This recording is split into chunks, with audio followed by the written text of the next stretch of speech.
So, welcome to Never Broke Again. I am Josh Kraftchick, along with Andrew Saltman. We got Cody Thompson with us here today.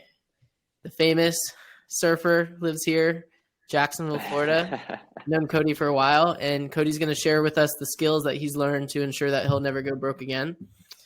So, Cody, what do you got going on right now? Like, you got the gym, you just got in the real estate. Obviously, you still surf here and there. Like, what's going on with all that? I'm pretty busy. A little bit of everything. So I try and diversify. I've never had a W-2 job, so everything's just kind of been like hustle and grind and make stuff work, kind of the entrepreneurial mindset. I don't really like the term entrepreneur, but I guess it's what I am and what I do and kind of how I've made things work. So professional surfer my whole life, kind of still competing a little bit, but putting my focus back on other things now. I opened a small training facility back in 2017, Thompson Performance in Atlantic Beach. And I still run that to this day. And last year entered real estate as a real estate agent and getting the ball rolling on that too. So staying busy and definitely staying diverse as well. So Josh, is this our first local guy? Yeah, Cody is a local legend. Yeah. There's even a Cody Thompson Day. I believe it's in March. Oh, I think he's our first local podcast. No, we don't have anybody. Yeah, I'm happy to be the first local. You are 904. Yeah, represent. So, like, how did with surfing? Obviously, surfing is like a passion of yours, but like, talk to us about the business side of surfing that maybe some people don't really know about. Yeah, I think the business side gets really overlooked. I mean, it's really all marketing. It's how well can you market yourself to these brands unless you're just dominating the competitive side. So if you dominate the competitive side, there's some money to be made and you don't really have to be a super likable person, but that typically doesn't work out for a lot of people. So it's really just about marketing yourself and kind of showing your worth to brands on a regional scale and a national and international scale as well. So it's just like any other type of marketing, you know, you're sort of an influencer athlete style, you know, wearing the brands and representing the companies and make yourself look good and professional. So it's more than just going and surfing and living that, you know, surfer lifestyle. So there's a little bit of work on the back end, but it's still, it beats a lot of jobs. So when did you start surfing, Cody? I started surfing when I was super young, probably 7 or 8 or 9, started competing before I was even 10. And then got my first paid sponsorship when I was about 16. And checks started flowing in and started growing from there and you know, made some decent money in my late teens and 20s. And then kind of saw the writing on the wall towards my later 20s. And it just became really tough to make and keep a living going off of the surfing alone. So I kind of use that as my platform to build the next chapter of my life. Why did it go down? You said that it went down in your late 20s. What was the reason? Well, you know, with surfing and the brands, a lot of it comes down to marketing and you know, when you start to get a little older, you start to be a little less marketable, you know, unless you're Tom Brady, you know, but the kids want the next hottest, latest thing. And that's what the brands want. And that's just kind of how things are. And, you know, not to say you can't make a great living well into your 40s and 50s with surfing, but I would say a lot of the banner years for most athletes in the sport are in your 20s, late 20s. So who was your first sponsor? So my first paid sponsor was Billabong clothing and wetsuits. Nice. Okay. And still to this day, support me and, you know, keep me threaded up and all that. So, and then, first sponsor though was Sunrise Surf Shop, a local surf shop here in Jacksonville off Beach Boulevard. So they're day one and still to this day. So, thanks to those guys over at Sunrise. So for all those budding surfers, I guess. I don't know if we have any super young listeners, but I'm sure we all know some. But how did they approach you? Do you approach them for sponsorship? How did that work?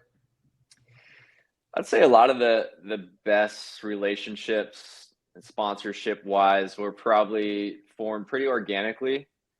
There's kind of like a scouting aspect like any other sport where there's reps and team managers and things like that. They're out there at all the events and on trips and in different places, and everyone just kind of ends up in the same place. And then if you're sticking out, you're kind of making a name for yourself. And if you if you have your board and there's no sticker up on the nose like there is here, then they take that as empty space that the brands are trying to fill. So that's just kind of how it works. It's kind of almost scouting and putting yourself out there and just trying to be a good person and be marketable.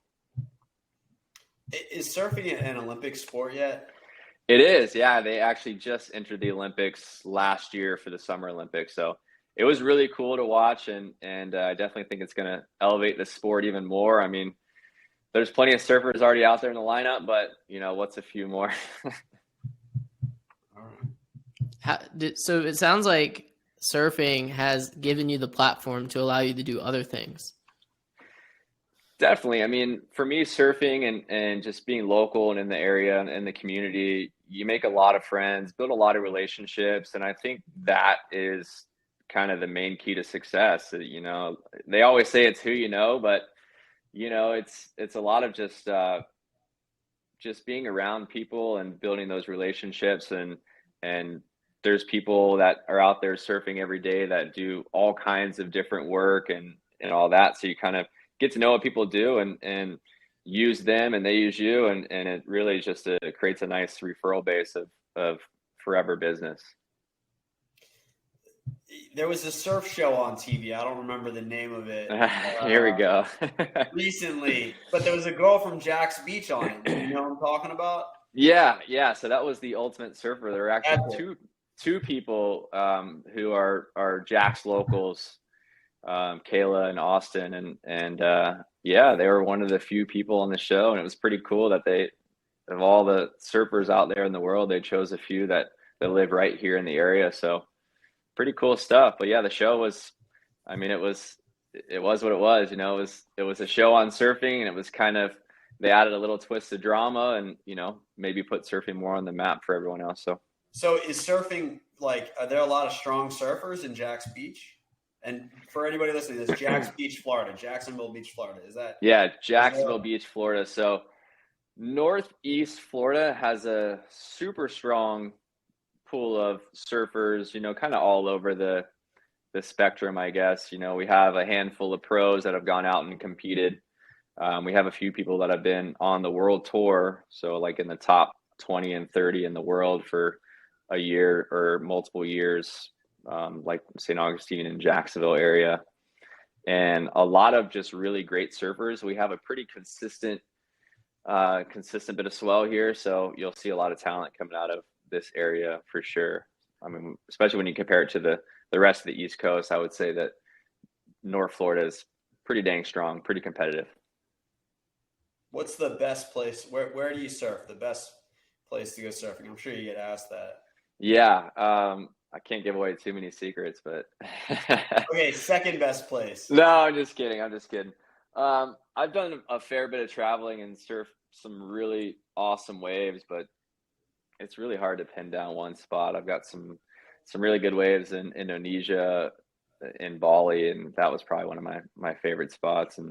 But go to Central America a lot. It's a little closer. Done a bunch of trips down to Nicaragua and Costa and stuff, and ton of good waves. I mean, there's fun waves everywhere. It's more about the trip for me and who's on the trip and what kind of I don't know, what kind of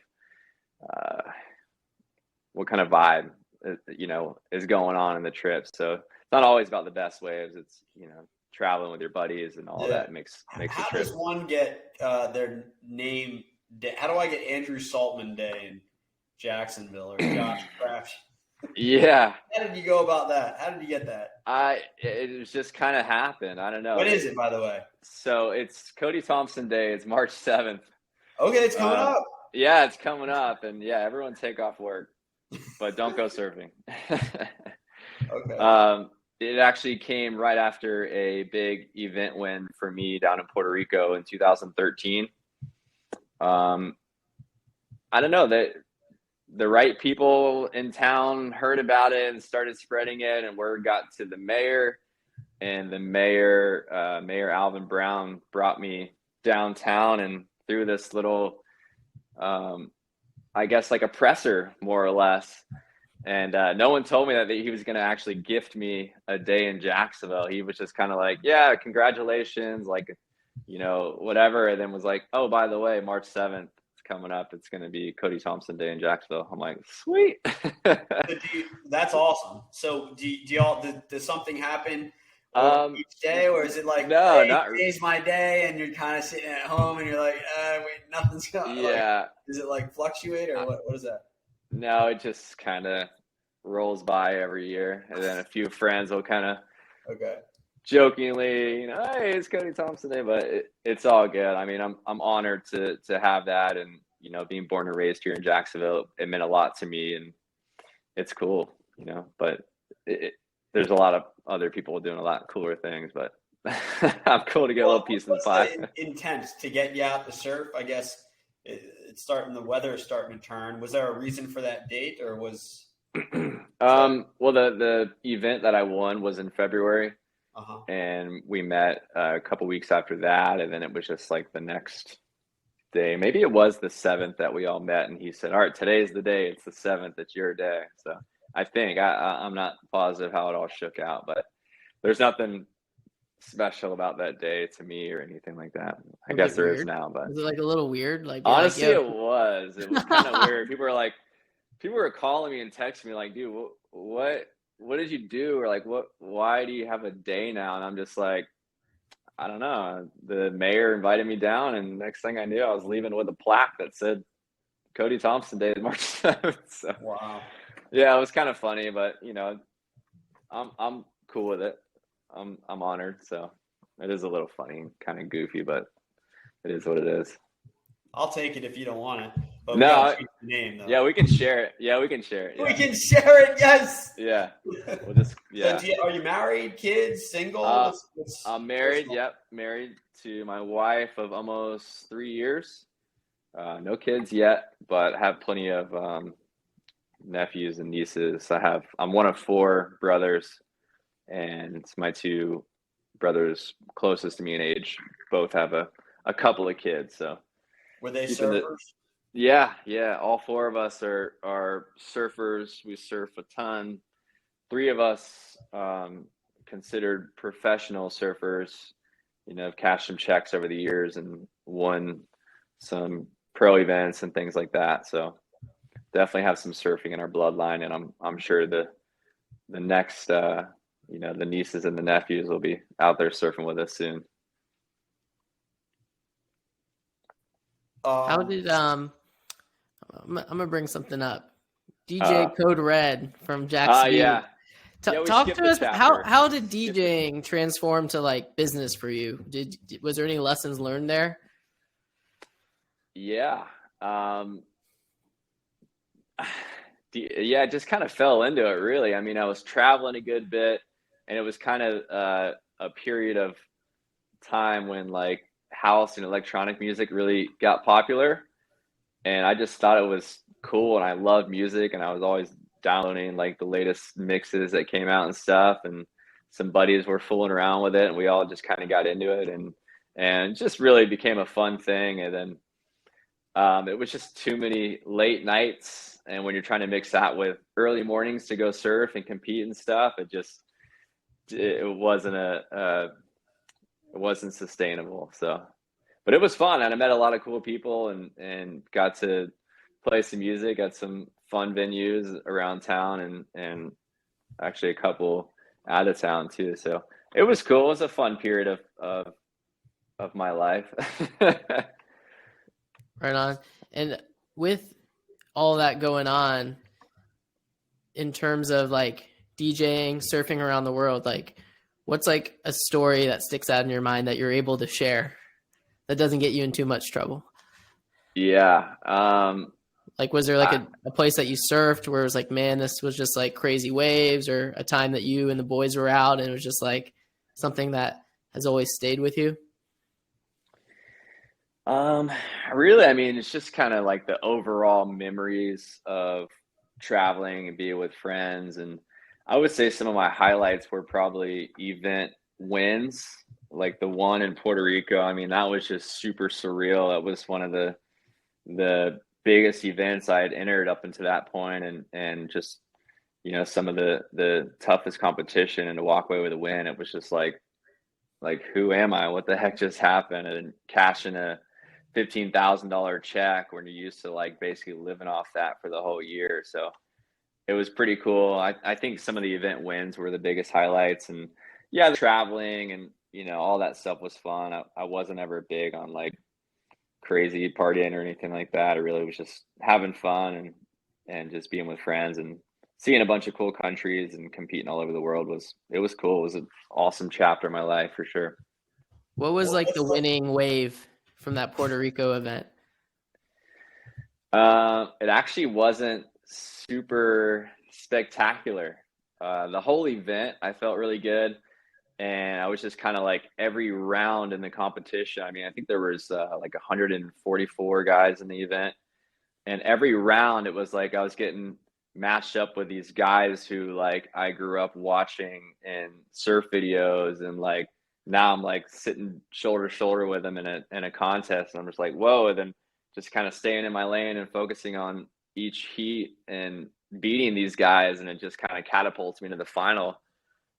And next thing I know, the final is going on, and it was a low scoring final, and I got one wave at the end, and I think I needed like a 5 or something, and I just barely got it.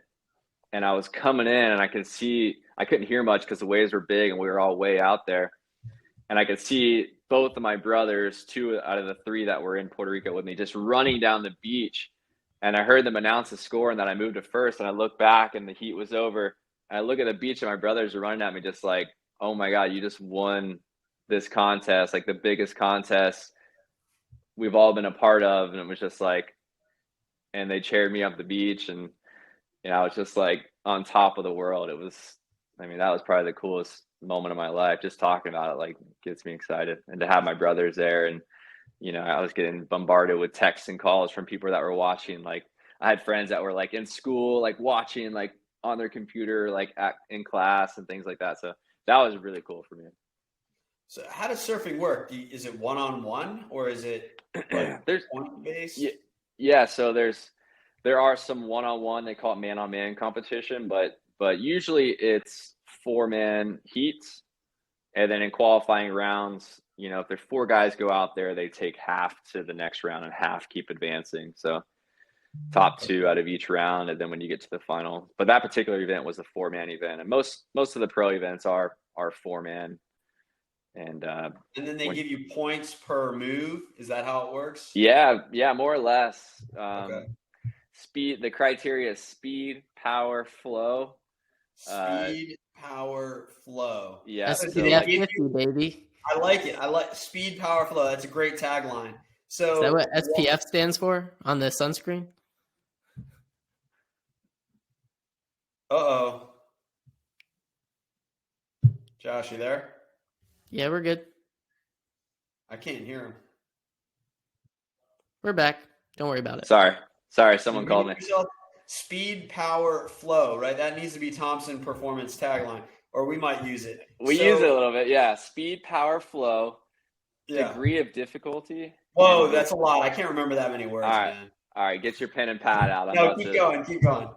Speed, power, flow. That's the main ones. Degree of difficulty and variety of maneuvers.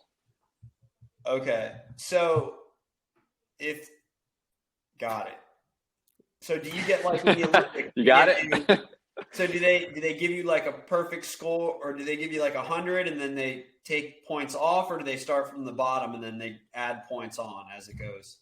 Yeah, so So when you pop up onto your feet, basically the scoring begins, and it's 0 to 10. So they don't have a lot of room in there. So there's a lot of close calls and tight heats and tiebreakers, things like that. I've always thought that they should go to 100, like some other sports, like the X Games. It gives you a little more room. Mm-hmm. And like in the X Games too, you don't see many perfect 100s. But in surfing, you see quite a bit of perfect 10s.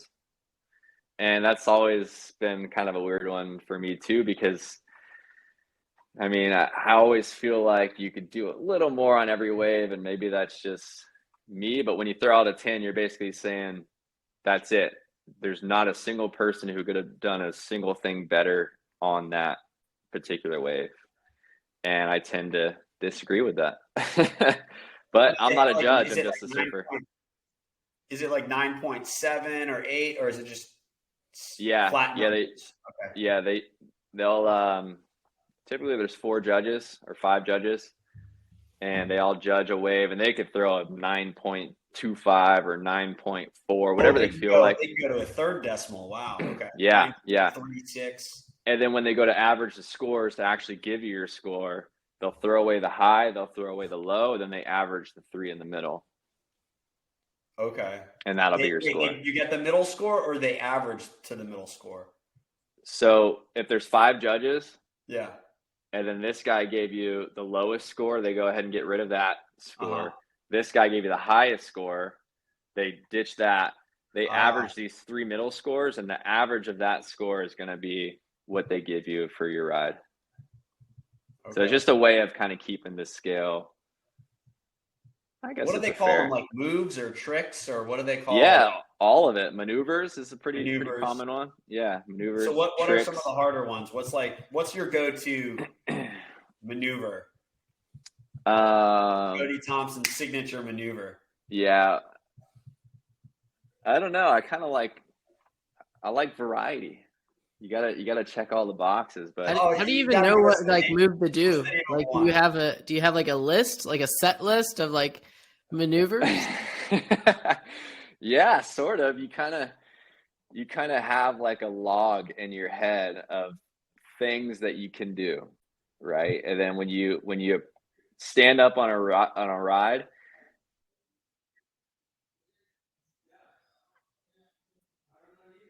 backside.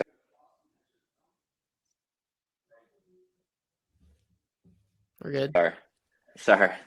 When you stand up on a ride, you basically start going through these things that you're capable of, and then you look at the wave, and everything is just a split second. Okay, this part would be good for that, but you have to be able to see the future. So when you stand up on a wave, you have to be able to go, okay, I have to focus on more than this first maneuver. I'm trying to plan out my next 3 maneuvers on this wave, and everything is it's kind of tough, man. It's something that you see a lot of people struggle with, is having to predict what a wave is going to do, because every wave is a little different. So, but you basically tap into that log of maneuvers you have, and you look at the wave and go, okay, I think this maneuver would be good for that particular wave. What do they call them though? What are some names of these maneuver tricks? Oh gosh, I want to call them. There's a list that is, I mean, it's endless really, because every year people start coming up with new things. But I guess just get some names out of them. You will not give me the name of a trick. What's the name of one trick? All right, one trick that I like to pull out a lot is called the alley-oop. And it's kind of fitting, because an alley-oop in basketball is like, well, I guess an alley-oop's kind of hard. I was thinking more of a layup. There's nothing really. An alley-oop is sort of like a layup for me. It's like an easy one to just go out there and kind of bust real quick, and it's a high-scoring maneuver. But that's basically when you go up and you don't grab the board, and you do a 360 and you land basically in the same direction you came up. So I can send you some video. It's hard to explain. Yeah, sure. Yeah, that one maneuver has probably made me like, I don't even know, probably a year's salary, a good year's salary, that one maneuver. So It's How one many game. times do you think you practiced that? Oh gosh. I don't really consider practicing them anymore. It's kind of like I have it down and then I just throw it out there when I need it. It's kind of my go-to. Yeah. I've probably done over, I don't know, probably over 500 of them. So is In it hard to learn? competition? No, not in competition. Is it hard to learn? Yeah. There's a little learning curve, but nowadays everyone, I mean, it's one of those moves that a lot of people can do now. Mhm. You're seeing it across the board. So every time someone else learns how to do it, it takes away the points I get for it. But there's kids, there's 12-year-old kids that can go out and do just about anything that any pro can do, which is, it's crazy just to see how much things have evolved recently. Okay. Yeah. What would be considered a disruptive maneuver? Disruptive. You mean like breaking through the norms and Like if they saw it at a tournament, they're like, no! Like kind of like maybe the 900 for Tony Hawk. Like, is there a move like that in the surfing world? Let's see. I think some of the most disruptive maneuvers I've seen lately are actually coming out of the women's side. So there's a batch of young girls. They're about 12 to 15 or 16. And they're doing things now that have never been done. And it's all coming out of that age group, which is pretty crazy to see. And I think it's because of the birth of the wave pools. And they're going to these wave pools and just mastering these maneuvers that, you know, the generation before them didn't have access to some of the things that they have access to now. So just some crazy aerial maneuvers that you didn't see on the women's side just 5 years ago. You're seeing it left and right now, which is really cool. So So but the as far as women are using the wave pools more than the kids? no, no, I think it's pretty even, but Okay. I think there was some things lagging on the women's side that some of the younger girls came in and were like, look, this stuff's doable. Yeah. Let me show you how. And it's like 12 and 13-year-old girls, and it's just crazy to watch that whole side evolve. And now you're seeing the same thing on the men's side too, where these kids are going to the wave pool and they're coming back with like this whole new repertoire of maneuvers that, you know, some of the best adult men in the world can't even comprehend. So there's going to be a shift in maneuvers and tricks here in the next 5 years or so. That's going to turn the whole sport upside down, I think. Is the Olympics going to be in a wave pool or in the ocean? Do you know? That was a big debate, and it was kind of a toss-up. It was in the ocean last year, and I believe that the next Summer Olympics is going to be in LA. I might be wrong about that. And it wouldn't take much for them to pop up a wave pool there. And I think the level of surfing you get in a wave pool is much higher because it's so consistent. But I think it takes a little bit away from the sport because everything is in the ocean, everything is unpredictable, and that's what kind of makes the sport so interesting and intriguing. And so I'm going to go with a blend. I think they need to do a blend. Both. Yeah, you know what? I actually, that was something that I thought. I think that's a great point. I think they should do like a surfing, like a standard surfing competition in the ocean, and then do like a best trick, like snowboard style in the pool. And I think that's spot on. I think that would be so insane. You would see some crazy, crazy maneuvers that you're just not going to get in a traditional heat. Well, you want to attract new people and new viewers, right? Yeah, so like the wave pool's interesting to me because I'm like, oh wow, look how clean those waves are, and it's so like consistent. Is the wave pool like the batting cage for baseball? It's more like the home run derby where guys are just like going all out, just throwing like little perfect, softballs. Perfect conditions. It's just perfect conditions for home runs. Okay, I like it. I mean, I mean, that's what people want to see, right? Do you want to see singles and doubles all day? You want to see people hitting bombs? Exactly. And that's a good analogy, because when you're watching surfing, there's so much strategy that goes into it. You do see some crazy stuff from time to time, but a lot of it's singles and doubles. These guys are just trying to get through the rounds and get through the rounds. They're keeping a little bit in the tank. They're not trying to hit grand slams every go. And then when they get to the final, they kind of empty out whatever's left in the tank. And that's when you see some of the crazier stuff. But I think traditional heat surfing out in the ocean for the Olympics, it might hinder the level that we could take the sport to. So tell us about Thompson Performance, because that's your baby for like the last 5 years, right? So Thompson Performance. That's your next chapter.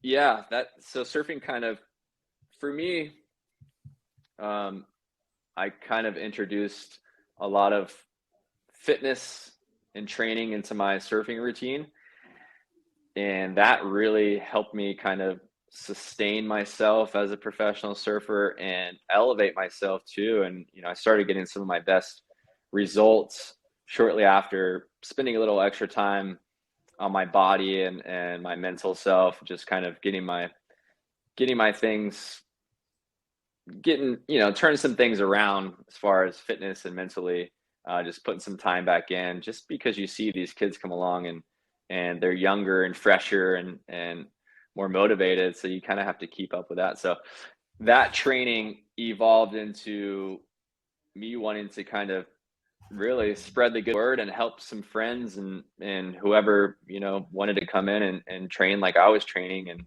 And it kind of just spawned from that. And I really didn't know what to expect when I opened it up, but it just kind of evolved into what it is now. And it's been a lot of fun working with people and, all over the map, from, people that like different sports, people that are just weekend warriors. I've had some top level athletes, world champions in the gym. So it's really cool to kind of watch everyone mingle in there, and just kind of everyone's there for the same thing, just trying to get a little bit better at whatever it is they like to do.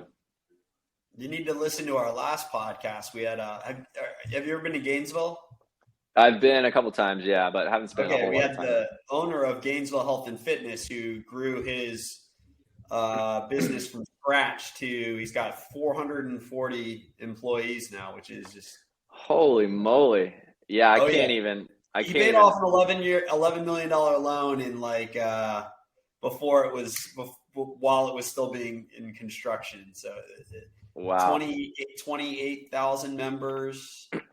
I can't even wrap my mind around that. I mean, talk about thinking big and betting on yourself. I mean, when I opened my gym, I took out a personal loan of $12,000 or $15,000 and got started, outfitted the whole gym, had a little bit of working capital, and paid off that loan within a year. And I was actually really surprised I could do that. And everything else from there was started to profit after that. So it was pretty cool, but that's betting on yourself big time, right? Well, you've been in business 40, 50 years, so give it time.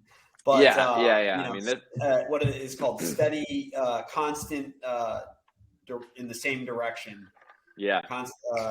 Direct. I can't remember. Marching in the beat in the same direction for 45 years. Can you fit a wave pool in Tom? I'm sure people like youngsters would love to get some coaching for surfing. Can you get a wave pool into Thompson Performance? Like that'd be like a unique selling proposition. Not quite big enough, but if you do want surf coaching, I have two younger brothers that do Thompson Surf School.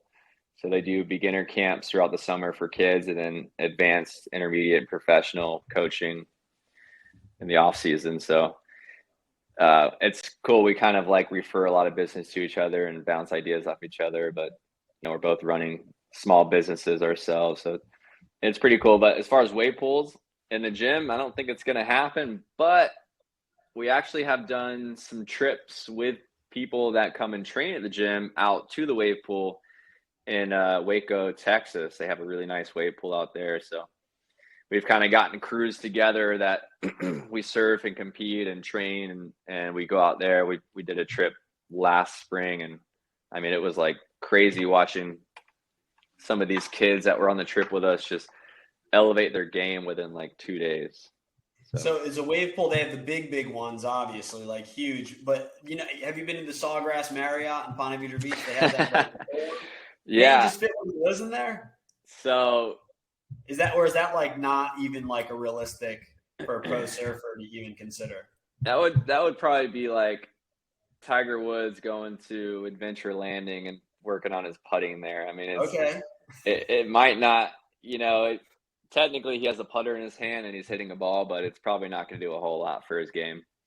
Yeah. So that wave pool, it's more like a standing wave, kind of like a tourist attraction type deal. But the wave pool they have in Waco, Texas is like, I mean, it's the Mecca right now. It's where everyone's going to kind of hone their skills, and they offer it privately where you can just pay a large amount and you get the pool to yourself, and you can actually customize the waves that you want, and you can work on basically any aspect of your game that's lagging or that you're trying to improve on or whatever. So it really is like it's the new thing, and it's evolving the sport like faster than I ever could have imagined. Like, do you know how much it costs to put like at least one of those small ones together? Do you have any idea? Like at the hotel? I don't know how much one like that costs. I mean, based off what I saw, and I could be way off, I wouldn't think it'd be more than like, I don't know, maybe a couple 100,000 or something. Mm-hmm. But I might be way off on that. But the ones like the one in Texas, I think is probably closer to like 5 or 10 million. So it's a different scale. That's a big number. Well, I'm charging a lot now.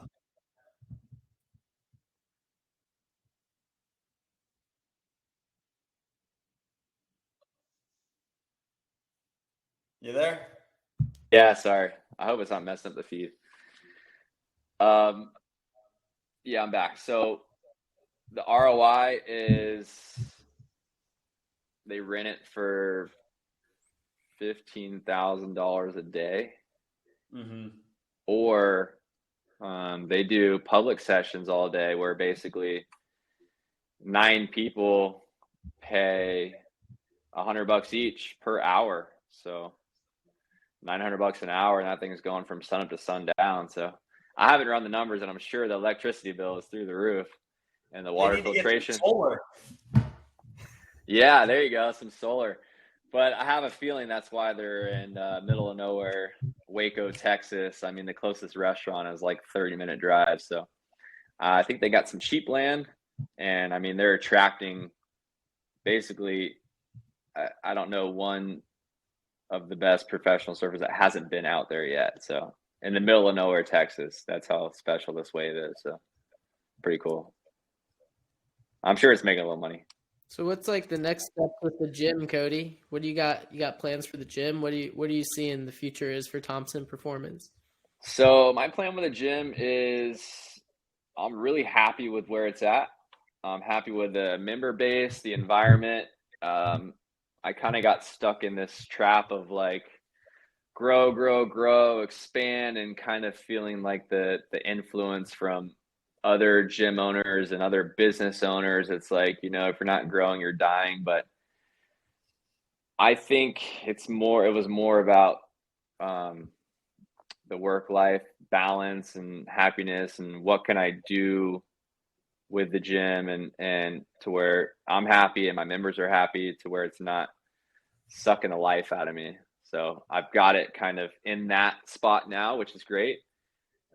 Probably on the floor coaching about 25 hours a week, and the rest of the time is kind of admin, back end stuff. So pretty happy with that. And it's, we're still in a small space, but it's just enough members and just enough people at once to where everything kind of has a good flow to it. So it's hard to find that kind of sweet spot flow state. It took me a little bit of like starting slow, ramping up, coming down, going back up. So kind of the ebbs and flows of business, but it's nice when you figure out where that sweet spot is and you can kind of maintain that. So I'm happy with where it's at. How did How was COVID for you in the gym? Yeah, it's, you know, I think it was tough for every brick and mortar business, and not just brick and mortars, but every kind of business, unless you were selling toilet paper. But we got shut down for about 2 months, just about, and it was like a mandatory, like, hey, you're not allowed to operate. And my mom has a hair salon. She was in the same boat. She got shut down. It was kind of just all across the board, unless Do you have any W-2 employees? I did before Okay. COVID. So there's this thing called the ERC employee what was it, Josh? ERC specialists. So if you have employees, you can during 2020 and 2021. This is the last of the quote unquote PPP fund. It's called let me the real ERC specialists.com. You can get up to $26K back for each employee. Wow. And you can send 10% of that back to Josh and I. That's all you charge? 20 now. Oh. I should have went the other way. Yeah, that's a good tip. I'm gonna write that down. The real ERC specialists. Yeah, it's they kept changing the rules on it. So so it was like, all right, you had to have a 20% loss. And then people are like, all right, we can't get because all this government money and nobody knew where it was all going, all these different places. This one still has $400 billion left, and they basically removed all of the requirements except that you have to have W-2 employees. And if you were shut down, you get an exception on that too. Wow. Okay. That's awesome. Yeah. It was like, no one knew what exactly was like going on with these different types of stimulus for these businesses. It was like, do you take the loan? Do you take the grants? Do you apply? Do you not apply? Do you ride it out? It was like, and then they're like, with the PPP, they're talking about how hard it was going to be to actually submit everything. And then they're like, no, just submit it and everything's forgivable. It was like a moving target the whole way through. So it just added more complications to the whole situation. It was like, we just want to open up our business and provide for our customers. So it was a scary time for sure. And I think that's kind of what led me to diversifying a bit and hopping in real estate too. It's like, having multiple things going at once didn't bother me time wise or work wise. I can always work, and it's cool. I think being diverse is key. Yeah. But I don't want to go back through that again. Josh frozen? No, he was just. He's absorbing. I think he was. Yeah, he was watching his stocks go up. Are they up? So what was so with the gym? You got the gym. The gym's pretty much sounds like on autopilot. What was the motivation behind getting into real estate other than another income stream? Is there some sort of passion behind that, or some sort of story that led you to that decision? Kind of a handful of things really. Is I'm trying to diversify myself and diversify my investments and savings and things like that as well. And real estate is one of those things that has been appealing to me, and I own my house now, and I plan on purchasing more homes throughout my lifetime and using those as basically as assets towards retirement and things like that. So, and what better way for me to kind of get into that and have a real pulse on how the market works and how things happen than actually diving in and being an agent and seeing both sides of transactions and really keeping a good pulse on the market and things like that. And then another thing too is just helping people as well. It's something I'm passionate about, and people, there's a lot of misinformation and a lot of confusing information out there with real estate and all types of different large purchases and investments really. And I felt like, I might know a little more than the average person that doesn't research much. And if I can give anyone some help and knowledge and advice on things like that, then that would make me feel good, and I can help friends and family and other people too. So What's been your best investment so far to date? best investment so far to date, honestly, probably not even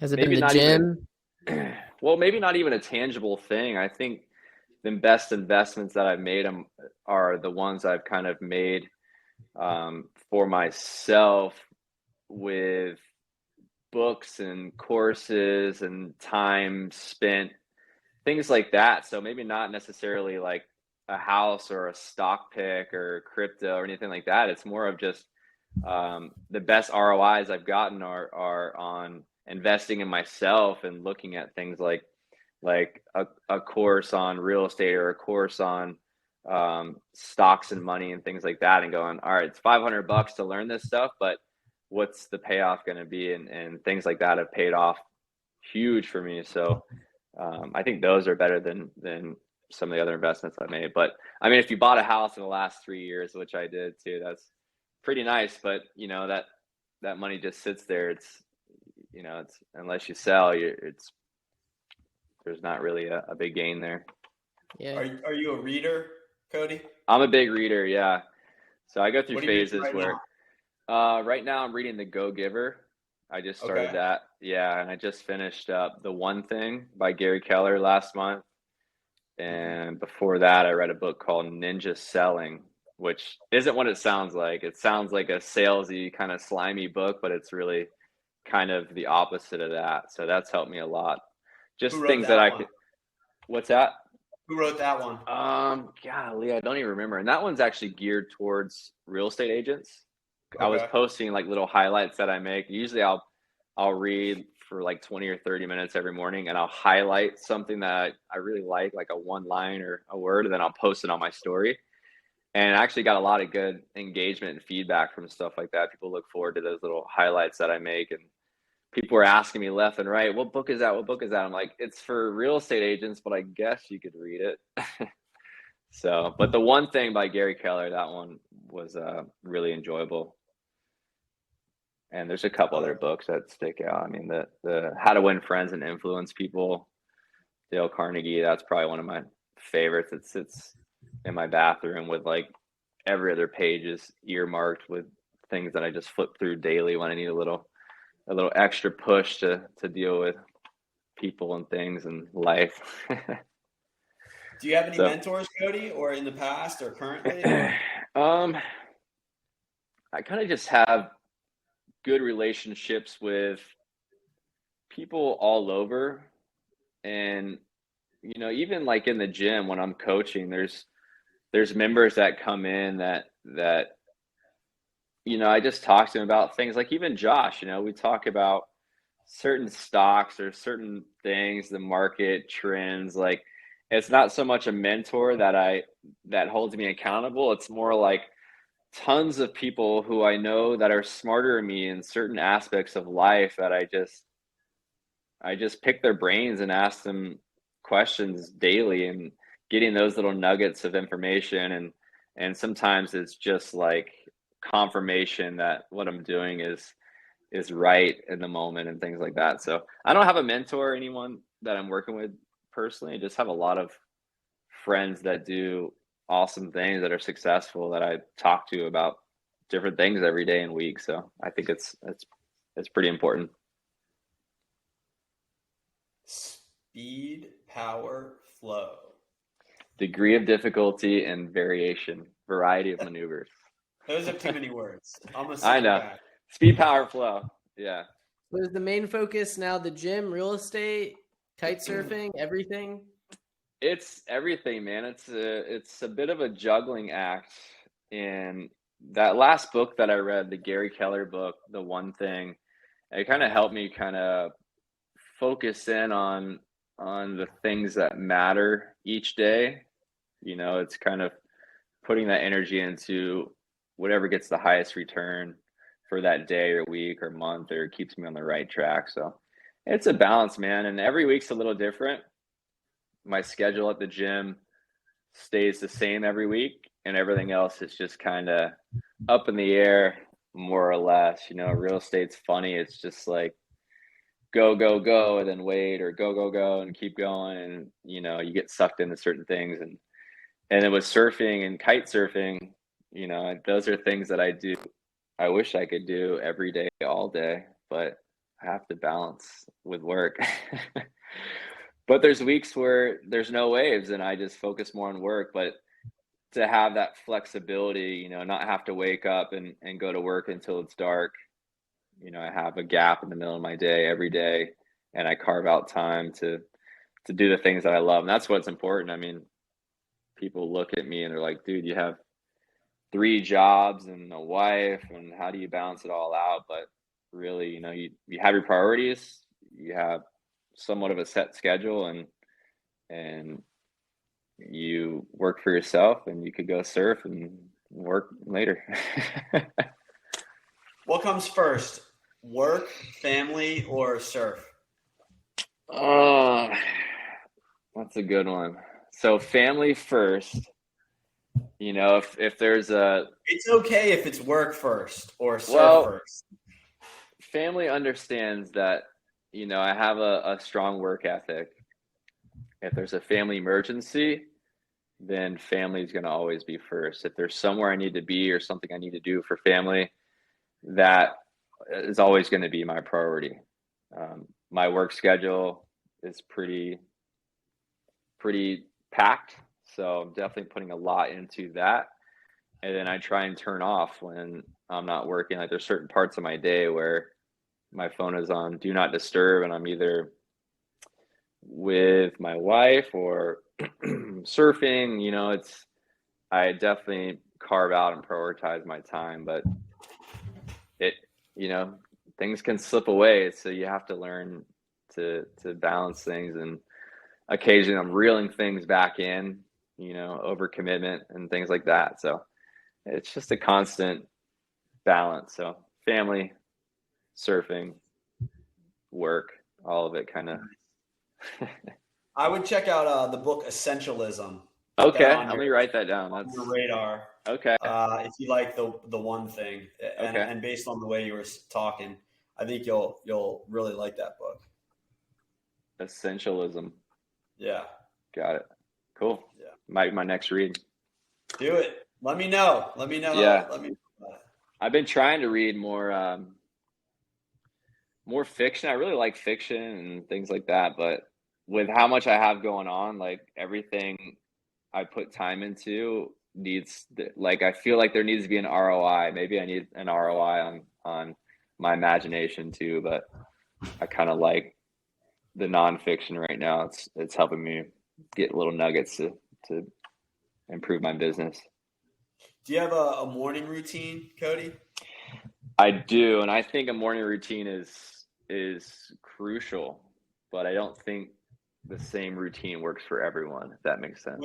What's a non-negotiable in yours? Non-negotiable is waking up at 4 a.m. Wow. And okay. Starting with some water. And what time do you go to bed? Some black coffee. About 8:15. I'm usually in bed. Wow. And my phone is on do not disturb after like 8:15. So if you text me at 8:30, I'm texting you back at 4:30. And then people don't text me back at 8:30 anymore. Nice. Yeah, so that's just kind of, I mean, people are like, how the heck do you wake up so early? It's like, well, I go to bed early, so. Right. So that's my non-negotiable. What else is in there? What are you doing at 4 a.m., 5 a.m. while everybody else is still sleeping, except Josh maybe? Josh might be up. He's usually up around 5, I think. He's an early bird. Yeah. Is he meeting you there in the mornings at 5? Not that early. I think he's got his own morning routine, which is good. I encourage people to have that. So from 4 to 5, usually I am drinking some coffee, having some water. I do my books. So I do my quick books for the gym, see how everything's looking. Look at my weekly list. I just started doing weekly lists, and then I kind of write out everything. Like, I print it out on a calendar and go, here's my Monday, here's my Tuesday, Wednesday. I'm guilty of doing this. This is just like my to-do list. And I just keep adding and crossing things. It gets a little overwhelming. So I started mapping things out by day. And I look and go, okay, today's Monday. What do I have to get done? They have calendars. Have you ever seen a calendar? No, I'm not familiar with that. I've started using Trello. It's pretty cool. It's a free thing on the internet. Yeah. But okay. Yeah. You got that surfer stuff. I'll just write it down. Yeah, I'm going to write it. See, I'm adding things to my list right now, and I'm trying not to. I'm trying to use I have a weekly calendar that I use. Yeah. When I start looking out further than that, it just gets overwhelming. I set an alarm. I hear you on that. I set an alarm. Depending on the day, I'll set an alarm for about 20 minutes where I pull out whatever book I'm reading, and I just set my timer. And then I don't stop reading or don't look at my emails. I don't look at my phone until that timer goes off.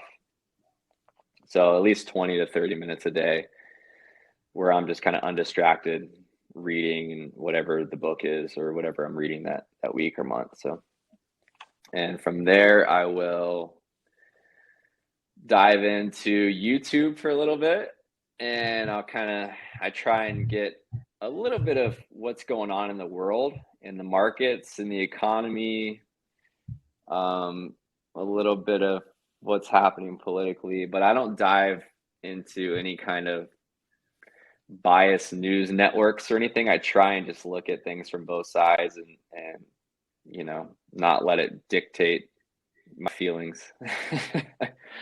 Just like to know what's going on, maybe a little bit of what happened in the game last night since it started when I was going to bed, and a little bit of what's happening in the economy, whether it's the new CPI data dropped or Jay Powell's getting ready to rock the boat a little bit or whatever it is. So things like that, just a little bit of economics because, I have investments, I have my real estate, things like that where, they're affected by what's happening in the news, but I'm not going to sit there and watch, the news for hours and hours all day.